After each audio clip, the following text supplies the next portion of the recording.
नमः भगवते वासुदेवाय। नमस्कार सभी भक्तजनों को, मैं आपका हार्दिक स्वागत करता हूँ इस विशेष वीडियो में, जो समर्पित है एक अत्यंत पुण्यदायक और महत्वपूर्ण व्रत निर्जला एकादशी की कथा को। हिंदू धर्म में एकादशी व्रत का अत्यंत महत्व है और इनमें भी जो सबसे कठिन लेकिन सबसे फलदायक मानी जाती है वो है निर्जला एकादशी। इस दिन जल तक ग्रहण नहीं किया जाता, फिर भी यह व्रत सभी एकादशियों का फल अकेले ही प्रदान कर देता है। आज की इस कथा में हम जानेंगे इस व्रत की पौराणिक कथा, महात्म्य, नियम और इसके पीछे की आध्यात्मिक भावना। तो आप सभी से निवेदन है कि वीडियो को अंत तक ध्यानपूर्वक देखें और इस पावन दिन को और भी सार्थक बनाएं। अगर आपको यह कथा अच्छी लगे तो कृपया इसे आगे भी साझा करें, जिससे और लोगों तक भी धर्म का यह संदेश पहुंच सके। चलिए अब आरंभ करते हैं निर्जला एकादशी की पुण्य कथा। हरि ओम तत्सत। निर्जला एकादशी ज्येष्ठ मास के शुक्ल पक्ष की एकादशी तिथि को मनाई जाती है। इस साल ये व्रत विशेष रूप से महत्वपूर्ण है क्योंकि इस बार ये 2 दिनों तक मनाया जाएगा। एकादशी तिथि 6 जून 2025 को रात 2:15 बजे शुरू होगी और 7 जून 2025 को सुबह 4:47 बजे समाप्त होगी। उद्या तिथि के आधार पर व्रत 6 जून 2025 को मनाया जाएगा। वैष्णव संप्रदाय के लिए ये 7 जून को भी मनाया जाएगा। निर्जला एकादशी क्या है? निर्जला एकादशी हिंदू धर्म में सबसे कठिन और महत्वपूर्ण एकादशियों में से एक मानी जाती है। निर्जला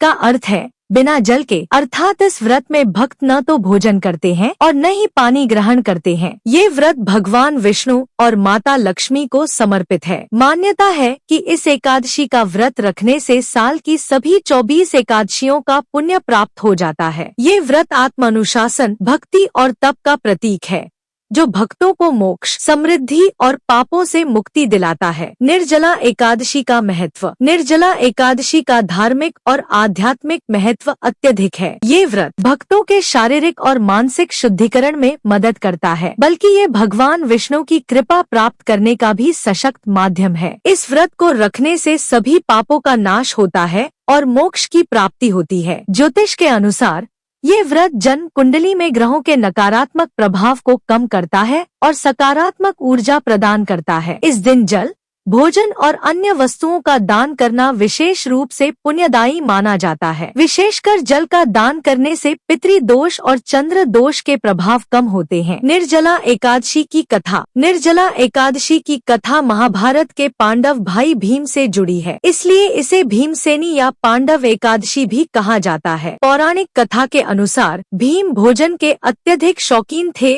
और सभी एकादशियों का व्रत रखने में असमर्थ थे, जबकि उनके भाई और द्रौपदी नियमित रूप से एकादशी व्रत रखते थे। भीम को चिंता थी कि वे भगवान विष्णु का अपमान कर रहे हैं। तब उन्होंने ऋषि वेदव्यास से मार्गदर्शन मांगा। वेदव्यास ने उन्हें सलाह दी कि वे ज्येष्ठ शुक्ल एकादशी को निर्जला व्रत रखें, जिसका पुण्य सभी एकादशियों के बराबर है। भीम ने इस व्रत को पूर्ण भक्ति के साथ रखा और भगवान विष्णु की कृपा प्राप्त की। तभी से ये व्रत भीमसेनी एकादशी के नाम से प्रसिद्ध हुआ। निर्जला एकादशी की पूजा विधि। व्रत से एक दिन पहले हल्का भोजन करें और खूब पानी पिएं। जलयुक्त फल जैसे तरबूज और खीरा खाएं ताकि शरीर में जल की कमी न हो। व्रत के दिन ब्रह्मा मुहूर्त प्रातः 4 से 5 बजे में स्नान करें। भगवान विष्णु के समक्ष व्रत का संकल्प लें। संकल्प में कहें कि आप ये व्रत भगवान विष्णु और माता लक्ष्मी की कृपा के लिए रख रहे हैं। एक स्वच्छ स्थान पर भगवान विष्णु और माता लक्ष्मी की मूर्ति या चित्र स्थापित करें। निर्जला एकादशी व्रत कथा। जब वेदव्यास ने पांडवों को चारों पुरुषार्थ, धर्म, काम और मोक्ष देने वाले एकादशी व्रत का संकल्प कराया था, तब युधिष्ठिर ने कहा,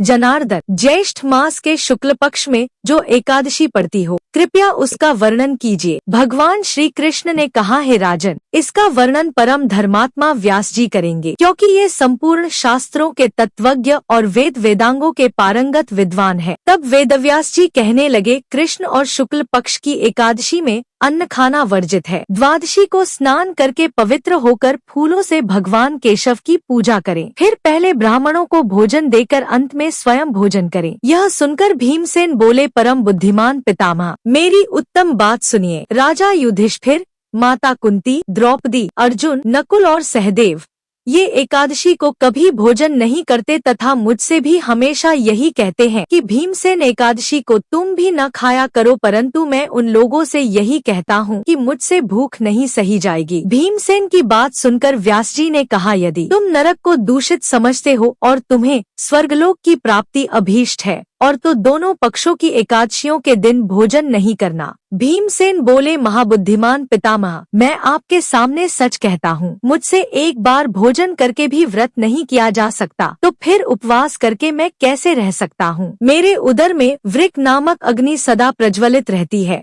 अतः जब मैं बहुत अधिक खाता हूँ तभी यह शांत होती है। इसलिए महामुनि, मैं पूरे वर्ष भर में केवल एक ही उपवास कर सकता हूँ, जिससे स्वर्ग की प्राप्ति सुलभ हो तथा जिसके करने से मैं कल्याण का भागी हो सकूँ। ऐसा कोई एक व्रत निश्चय करके बताइए, मैं उसका यथोचित रूप से पालन करूँगा। व्यास जी ने कहा, भीम, ज्येष्ठ मास में सूर्य वृष राशि पर हो या मिथुन राशि पर शुक्ल पक्ष में जो एकादशी हो, उसका यत्न पूर्वक निर्जल व्रत करो। केवल कुल्ला या आचमन करने के लिए मुख में जल डाल सकते हो, उसको छोड़कर किसी प्रकार का जल विद्वान पुरुष मुख में न डालें, अन्यथा व्रत भंग हो जाता है। एकादशी को सूर्योदय से लेकर दूसरे दिन के सूर्योदय तक मनुष्य जल का त्याग करे तो यह व्रत पूर्ण होता है। इसके बाद द्वादशी को प्रभात काल में स्नान करके ब्राह्मणों को विधि पूर्वक जल और सुवर्ण का दान करे। इस प्रकार सब कार्य पूरा करके जितेंद्रिय पुरुष ब्राह्मणों के साथ भोजन करे। वर्ष भर में जितनी एकादशियां होती हैं, उन सब का फल इस निर्जला एकादशी से मनुष्य प्राप्त कर लेता है, इसमें तनिक भी संदेह नहीं है। शंख चक्र और गदा धारण करने वाले भगवान केशव ने मुझसे कहा था कि